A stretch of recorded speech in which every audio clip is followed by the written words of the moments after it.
Hello everyone, alors je fais cette vidéo déjà pour vous souhaiter de très bonnes vacances. Je sais qu'elles ont un goût un petit peu amer au vu de la situation, mais essayez de vous reposer. Je sais que le travail a été intense pour beaucoup d'entre vous et pour moi aussi, donc on va essayer de profiter de notre famille et de se reposer un petit peu. Pour ceux qui auraient peur de s'ennuyer ou qui ont envie de travailler quand même un petit peu pour garder voilà, un but pendant ces vacances, je vous donnerai quelques petites choses que vous pouvez faire en fin de vidéo. Mais c'est complètement facultatif. Alors le but de cette vidéo, c'est de mettre votre cahier à jour. Dans un premier temps, donc si vous n'êtes pas à jour, ben, ça va vous permettre de voir dans quel ordre faire les exercices et dans quel ordre remettre votre cahier à jour en notant les leçons. Si vous avez l'impression d'être à jour, ben, c'est pour vérifier. Et dans un deuxième temps, le but de cette vidéo, c'est de réviser la leçon avant de faire les exercices que je vous donnerai en fin de vidéo. Vous allez notamment entendre le vocabulaire et les leçons pour améliorer votre prononciation. Ça peut être bien quand même d'entendre un petit peu d'anglais vu qu'on ne se voit pas en classe. Alors, normalement, vous avez pris une nouvelle page et vous avez écrit le titre Unit 6, Have You Ever, ainsi que les objectifs et le projet. Donc, c'est la première chose que vous avez fait. Donc, les objectifs de ce chapitre, c'est de découvrir un nouveau temps pour parler de ses expériences passées, le present perfect. Donc, on a commencé à faire ça dans les semaines avant les vacances et on continuera encore après les vacances. Donc, si tout n'est pas encore très clair, c'est normal. On va continuer de travailler là-dessus encore quelques semaines. Ensuite, poser des questions sur les expériences passées et y répondre. Pareil, on a commencé un petit peu, mais on va surtout travailler là-dessus après. Ensuite, comprendre et repérer des informations dans une vidéo. On a commencé, on a regardé les 2 premières vidéos, il y en aura d'autres après les vacances. Et donc, vous allez mieux comprendre et mieux réussir au fur et à mesure des vidéos. Ensuite, le projet sera de réaliser un jeu de société sur les expériences passées. Donc, je vous donnerai plus d'informations sur les critères pour le projet à la fin du chapitre. Alors, le premier document que je vous ai demandé de regarder, c'était une vidéo sur Camp Echo Lake. Donc, on va la re-regarder ensemble pour se remémorer cette vidéo. Vous savez que toutes les vidéos sont disponibles sur le site internet, il suffit de les rechercher, ou alors sur la chaîne YouTube, vous pouvez retrouver toutes les vidéos.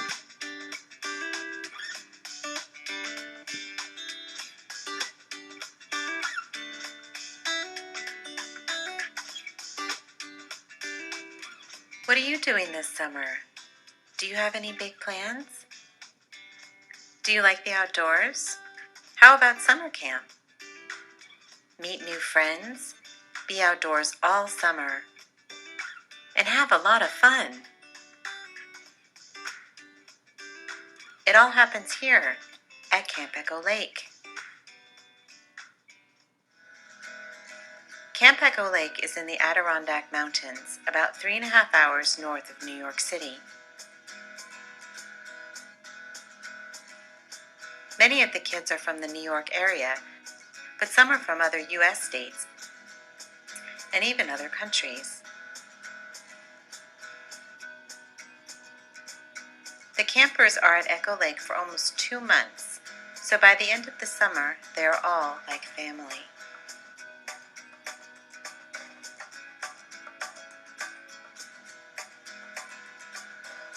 What do you do all day at camp? You can do all kinds of sports like gymnastics, hockey,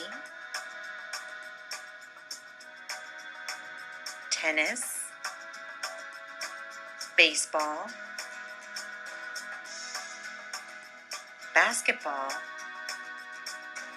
soccer. You can do lots of water sports like swimming in the pool or in the lake, or even water skiing. And for more outdoor sports, there's rock climbing. But you don't have to like sports to enjoy Camp Echo Lake. You can dance, do art at the art center, be in a theater performance, sing, play an instrument, or cook.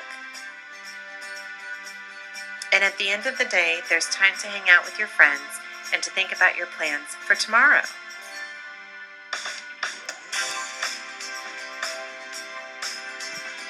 Ok, donc voilà pour la vidéo, je vous propose maintenant la leçon qui va avec.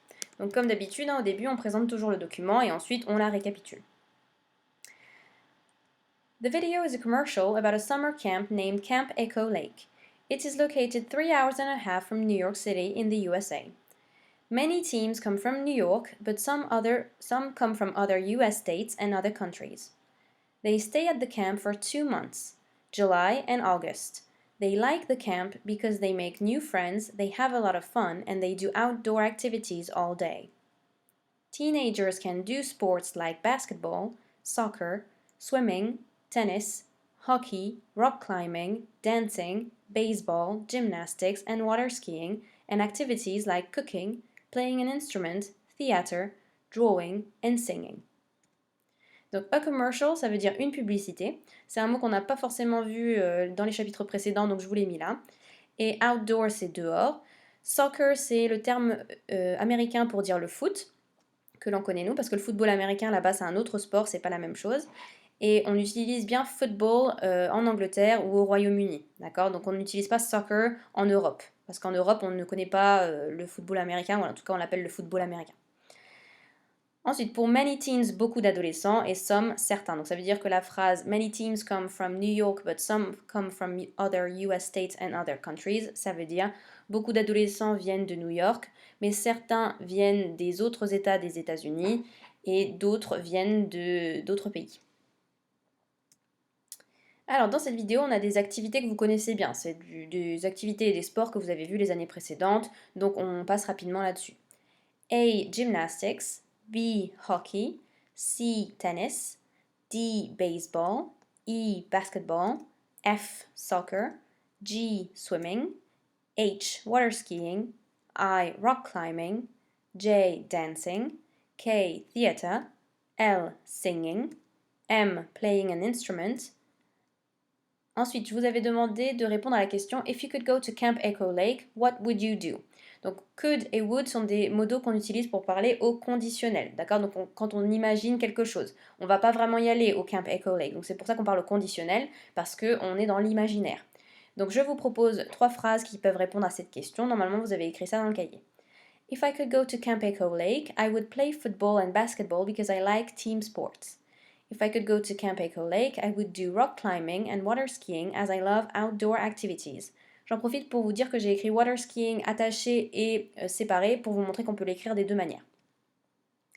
If I could go to Camp Echo Lake, I would draw every day since I enjoy indoor activities. Donc if I could go, ça veut dire si je pouvais aller. I would play, donc c'est jouer au conditionnel, donc je jouerais. I would do, je ferais. Indoor activities et outdoor activities, les activités d'intérieur et les activités d'extérieur. Et après would et could, il faut un verbe à la base verbale. Donc les verbes qui sont soulignés dans la leçon, go, play, do et draw, sont à la base verbale. Ça veut dire qu'on leur a rien rajouté, pas de ing, pas de ed, aucune terminaison. On est à la forme la plus simple du verbe. Ensuite, je vous propose une liste de sports extrêmes. Donc ils ne sont pas tous extrêmes, hein, mais c'était pour les différencier des autres sports. Donc ça, c'est du vocabulaire un peu plus nouveau. There are 4 categories of extreme sports. A, B, and C are air sports, D, E, F, G are snow sports, H, I, J, K, and L are water sports, and M and N are earth sports. A, ballooning, B, ziplining, C, paragliding, D, ice skating, E, snowboarding, F, snowmobiling, G, ice climbing, H, scuba diving, I, canoeing, J, sailing, K, kitesurfing, L, driving a jet ski, M, kart racing, N, driving a bumper car. Ensuite, je vous avais demandé de faire 3 phrases pour parler de vos expériences passées. Donc c'était une première utilisation du present perfect sans avoir vraiment vu comment il se construisait, mais vous aviez les phrases modèles qui vous permettaient de faire ces phrases-là.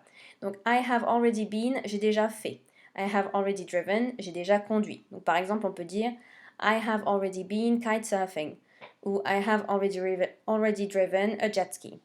Pour dire je n'ai jamais fait ou je n'ai pas encore fait, on peut dire, donc pour je n'ai jamais fait, I have never been sailing. Ou je n'ai jamais conduit, I have never driven a bumper car. Je n'ai pas encore fait, I haven't been yet. Okay, donc le yet se place à la fin de la proposition. Vous voyez qu'il y a 3 petits points entre le participe passé et le yet. Okay? Donc par exemple, on peut faire des phrases comme I haven't been scuba diving yet ou I haven't driven a jet ski yet, par exemple. Dans votre cahier, normalement, vous avez les phrases que moi je vous proposais en correction. I have already been ziplining, but I haven't been ballooning. Je vous propose cette phrase où on a rajouté donc but pour faire une phrase complexe, d'accord, en rajoutant ce petit mot de liaison qui veut dire mais. I have already been snowboarding, but I have never been snowmobiling. I haven't driven a jet ski yet, but I would like to do it one day. I would like to do it one day, ça veut dire j'aimerais bien le faire un jour. Already, ça veut dire déjà, et not yet, pas encore. Ensuite, dans votre cahier, vous avez écrit la leçon sur le present perfect. La chose la plus importante à retenir pour l'objectif de quatrième, c'est comment il se construit. Si vous ne savez pas exactement quand l'utiliser, c'est moins grave, vous allez le comprendre au fur et à mesure des années, parce que vous allez le revoir maintenant tous les ans pendant un petit moment, le present perfect. Mais pour l'instant, si vous savez l'utiliser, le construire, ce sera déjà très bien. Donc, on utilise l'auxiliaire have, conjugué au présent, plus le participe passé. Donc, l'auxiliaire have, au présent, c'est I have, you have, he has, she has, it has, we have, you have et they have. Okay. Le participe passé, on va voir comment le construire. Donc, pour les verbes réguliers, le participe passé se forme en rajoutant ed au verbe, donc comme le prétérit. D'accord. Le participe passé et le prétérit, pour les verbes réguliers, c'est la même chose. On rajoute ed. Exemple, I have played football for 3 years. Pour les verbes irréguliers, le participe passé se trouve dans la troisième colonne de la liste. D'accord. Donc il faut bien connaître ces verbes irréguliers et bien connaître les trois colonnes. Souvent, les deuxième colonne et troisième colonne sont identiques, mais quand même, quelquefois, elles sont un peu différentes. Donc il faut faire attention et bien connaître la différence entre la deuxième colonne et la troisième colonne. La deuxième colonne, c'est le prétérit, et la troisième colonne, ce sera le participe passé. Donc, exemple, she has driven a jet ski 3 times. Pour drive, par exemple, on a drive, base verbale, drove, prétérit, et driven, participe passé. Donc le prétérit et le participe passé sont différents. Ensuite, donc pour l'utilisation, le present perfect est un temps du présent. D'accord. C'est très important de retenir ça. Pour parler au passé, utilisez toujours le prétérit. N'oubliez pas d'utiliser le prétérit. Le present perfect, c'est un cas particulier, d'accord. Donc c'est un temps du présent, et il y a toujours un lien avec le présent. On utilise le present perfect pour parler d'une action qui a commencé dans le passé et qui est toujours vraie, valide au présent. Comme par exemple, I have practiced gymnastics for 4 years. Ça veut dire qu'on a commencé la gymnastique il y a 4 ans, mais que c'est toujours vrai, on en fait toujours au moment présent. D'accord. Donc on fait une sorte de bilan. I have practiced gymnastics for 4 years. I have lived in London since I was a baby, since 2003. D'accord. Donc là, pareil, on a commencé à vivre à Londres quand on était bébé, ou depuis 2003, et on y vit encore. Donc il y a un lien avec le présent. On utilise aussi le present perfect pour faire un bilan au présent de ses expériences passées. C'est ce qu'on utilise dans ce chapitre. D'accord. On fait un bilan de ses expériences de vie. Comme vous le disait la vidéo, la vie, c'est vu comme une période inachevée. Tant qu'on n'est pas mort, on peut parler de ses expériences au present perfect, donc parce qu'il y a un lien avec le présent. On fait un bilan au présent de ses expériences passées. Donc par exemple, I have already driven a bumper car ou I have never driven a bumper car. Ensuite, je vous ai demandé de regarder la première vidéo sur le quiz qu'on va regarder ensemble.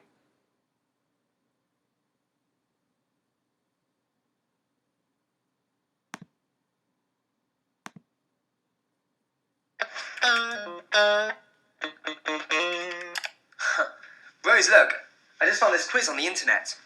How adventurous are you? Ooh. Sounds fun. Let's take it and see how we score. Oh, yes, I'll win. I'm a daredevil.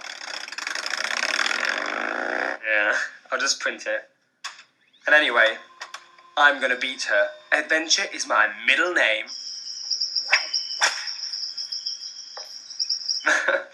Okay, come on, please sit down. Thank you. Quiz 1, for you. I'll ask the questions and you answer. Okay. And no lies. So, have you ever driven a bumper car? Yes. Yeah. I have. Mm-hmm. Okay, 1 point. Yes. Now, have you ever driven a jet ski? No, I haven't. No? No. Okay, no points. Have you ever touched a worm? Yes, I have. Yeah, okay. 1 point. Have you ever touched a snake? No. Well, yes, I have, but get that away from me. Yes, I have touched a snake, actually, once. Okay, 3 points then. 3? Yeah. Woohoo! Okay, have you ever been hot air ballooning? No, I haven't. It's just far too expensive. Then no points then. What? That's unfair. That's life, sis. Now, next question. Have you ever been ziplining? Yes, I have been ziplining. I love ziplining. Okay then, 3 points.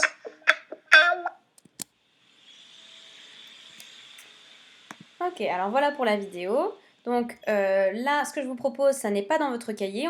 Je vous donnerai cette correction à la rentrée. Par contre, si vous voulez déjà la recopier dans le cahier, vous pouvez, c'est la suite, d'accord? Mais c'est pas obligatoire, vous n'êtes pas obligé de vous avancer pendant les vacances. Alors, donc ce que je vous propose là, c'est ce que vous avez fait sur le quiz. Donc normalement, vous avez répondu à ces questions-là sur le formulaire en ligne. D'abord, je vous ai demandé de présenter le document. Donc voilà la correction. The document is a video from the Twins podcast about a quiz about experiences named How Adventurous Are You? We can see a girl named Rose and her twin brother named Tom. Tom asks the questions and Rose answers. Ensuite, je vous demandais de récapituler les réponses de Rose et de dire combien de points elle avait obtenu. Donc, Rose has already driven a bumper car, but she has never driven a jet ski. She has already touched a snake and a worm too. She has already been ziplining because she loves it, but she hasn't been ballooning because it's very expensive. She gets a total of 8 points for the quiz. Donc voilà, je vous ai mis en rouge les verbes conjugués au present perfect et 2 mots de vocabulaire en vert, answer qui veut dire répondre et expensive, cher, au cas où ça posait problème pour certains élèves. Pour la présentation du document, je pense qu'il n'y a pas de problème. On dit que c'est une vidéo, on donne le nom de la vidéo, on dit de quoi elle parle, donc elle parle d'un quiz, How Adventurous Are You? Et ensuite on dit ce que l'on voit dans la vidéo, donc une fille et un garçon, le garçon pose des questions et la fille répond. Voilà. Ensuite, dans votre cahier, je vous ai demandé d'écrire 10 questions qui pourraient être rajoutées au quiz. D'accord? Donc d'abord, on va regarder ensemble les questions du quiz de la vidéo. Je vous avais demandé aussi dans le formulaire en ligne d'écrire les 6 questions qui étaient posées. Donc on va les voir ensemble. Have you ever driven a bumper car? Have you ever driven a jet ski? Have you ever touched a worm? Have you ever touched a snake? Have you ever been ballooning? Et have you ever been ziplining? Donc vous voyez qu'elles sont toutes construites de la même manière. Have you ever et ensuite participe passé et le complément. D'accord? Donc vous, il fallait aussi commencer vos questions par have you ever et ensuite un participe passé. Je vous propose quelques exemples. Have you ever seen a giraffe? Have you ever eaten a scorpion?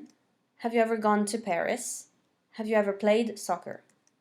Donc on traduit déjà par already dans les phrases affirmatives, comme on a pu le voir dans la phrase précédente, dans la leçon précédente, pardon, et dans les phrases que vous aviez pu faire dans votre cahier avant aussi. Par contre, dans les questions, on traduit déjà par ever, d'accord? Donc dans une question, on ne dira pas already, mais on dira ever pour traduire déjà. Ensuite, je vous précise que driven, been, seen, eaten et gone sont les participes passés irréguliers de drive, be, see, eat et go. Okay, donc il faut bien faire attention de bien utiliser le participe passé. Donc la 3e colonne de la liste. Okay. Ensuite, vous deviez regarder la 2e vidéo. Donc on va regarder ça ensemble. C'est en dessous.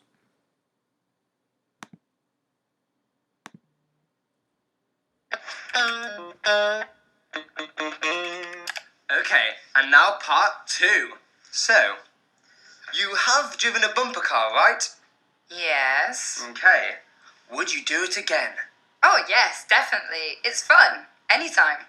Do I get more points? Yes, but just one. Now, let's go on. You've never driven a jet ski? No. Okay. Would you like to? No.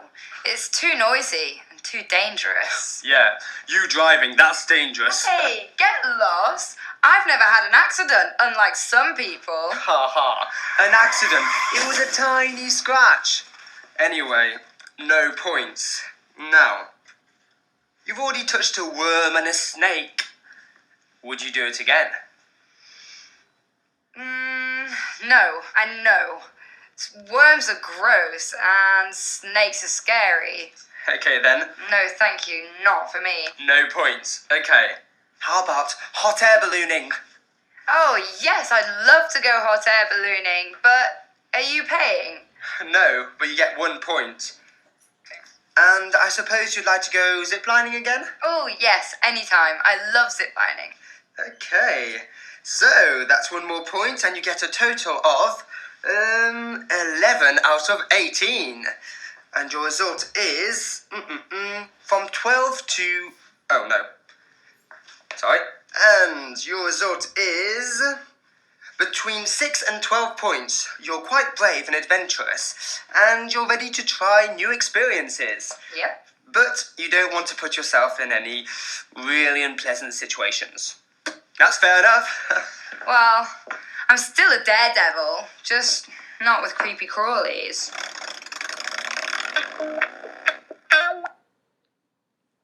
Alors voilà pour la deuxième vidéo. Donc dans cette deuxième vidéo, ce qui se passe, c'est qu'en fait, donc il y a eu la première partie où Tom lui posait des questions sur ce qu'elle avait déjà fait. Et là, il revient sur ce qu'elle a dit et il lui demande si, donc quand elle a répondu oui qu'elle avait déjà fait, si elle voudrait le refaire. Donc au conditionnel, si elle en avait la possibilité, est-ce qu'elle voudrait le refaire? Et si elle n'a jamais fait l'activité, si elle voudrait essayer. Donc toujours conditionnel, on imagine si elle en avait la possibilité, est-ce qu'elle aimerait essayer? Ok. Donc comme d'habitude, on commence par présenter le document. Voilà la correction que je vous propose donc, de ce que vous deviez faire dans le formulaire en ligne. Pareil, c'est normal que ce ne soit pas dans vos cahiers.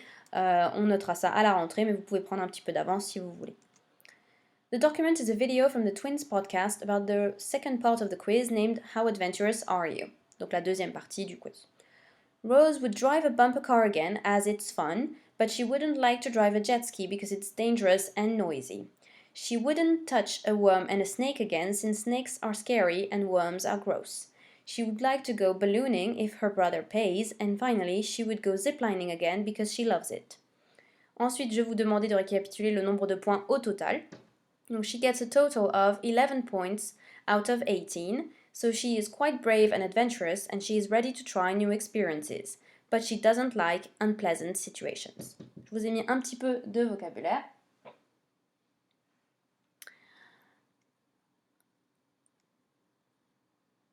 Et voilà, on termine avec une petite explication. Donc vous voyez le fonctionnement du quiz. Donc on avait une première question. Have you ever touched a snake, par exemple, ou have you ever driven a bumper car? Si elle répondait yes, il lui pose la question would you like to do it again? Et donc elle répond yes ou no. Et si elle répondait non, il lui posait la question would you like to? Et donc là elle répondait yes ou no, selon ce qu'elle veut ou ce qu'elle voudrait ou ce qu'elle ne voudrait pas faire. Okay. Alors, pour continuer les révisions, une fois que vous avez donc fini cette vidéo, je vous demande de faire les exercices Learning Apps. Ok. Donc je vais vous montrer. Donc ça récapitule tout ce qu'on a fait jusque-là.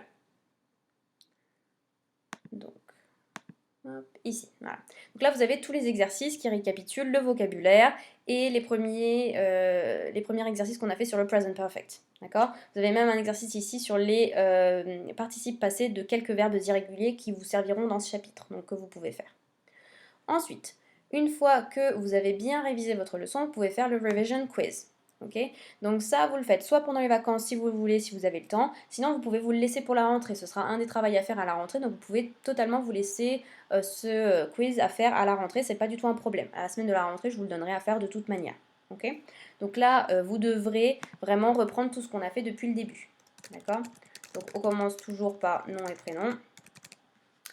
Et ensuite, vous voyez que la première partie, c'est sur le vocabulaire, donc des activités simples. Okay. Dernière question, on vous demande if you could go to Camp Echo Lake, which sports or activities would you do? Donc vous devez répondre à la question en anglais en faisant une phrase. Okay. Ensuite, vous avez tout le vocabulaire des sports extrêmes.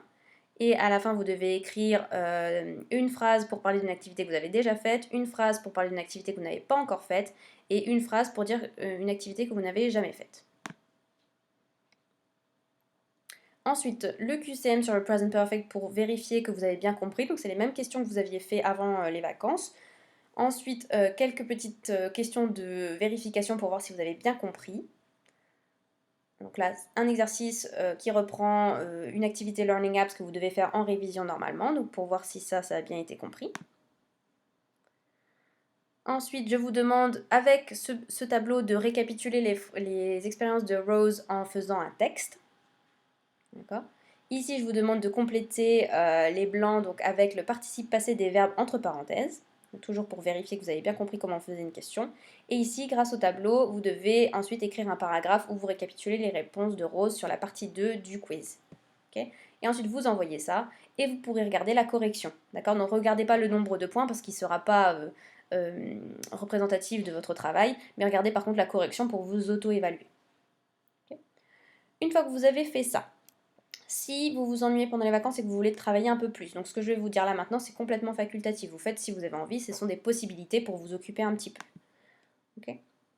Donc, vous pouvez déjà refaire tous les exercices sur tous les chapitres précédents de l'année, d'accord? Donc, je vous ai mis tout ça sur la même page, donc c'est très facile à retrouver. Donc, vous avez tous les chapitres Back to School, The Choosing Ceremony, Technology, Let's Celebrate Thanksgiving, New Year's Resolution et Who's the Murderer, qui vous permet de réviser et de vous remémorer certaines choses qu'on a fait, du vocabulaire, de la grammaire, plein de choses. Du culturel avec Thanksgiving et the USA. Il y a plein de choses qui peuvent être intéressantes à refaire. Ensuite, vous pouvez aussi réviser vos verbes irréguliers. D'accord? Donc, je vous ai mis toutes les listes avec tous les exercices sur les verbes irréguliers sur la même page. Donc, vous pouvez réviser toutes les listes et prendre même un petit peu d'avance sur la liste 7 qu'on fera à la rentrée. D'accord? Donc, ça, c'est aussi quelque chose que vous pouvez faire si vous vous ennuyez un petit peu. Ok? Alors, par rapport à tous ces liens que je vous ai mis, vous les trouvez, donc je vous ai mis, ils seront disponibles dans la description de cette vidéo sur YouTube. Ils seront aussi disponibles sur Pronote dans les devoirs donnés pour la rentrée. Et sur le site internet, en dessous de la vidéo que je posterai, il y aura un bouton pour chacun des liens. D'accord? Donc vous aurez le bouton qui correspondra à ce que vous voulez faire. Ok? Voilà, je vous souhaite bon courage et de très bonnes vacances et je vous dis à très bientôt. Have a nice day, have a nice holiday and goodbye.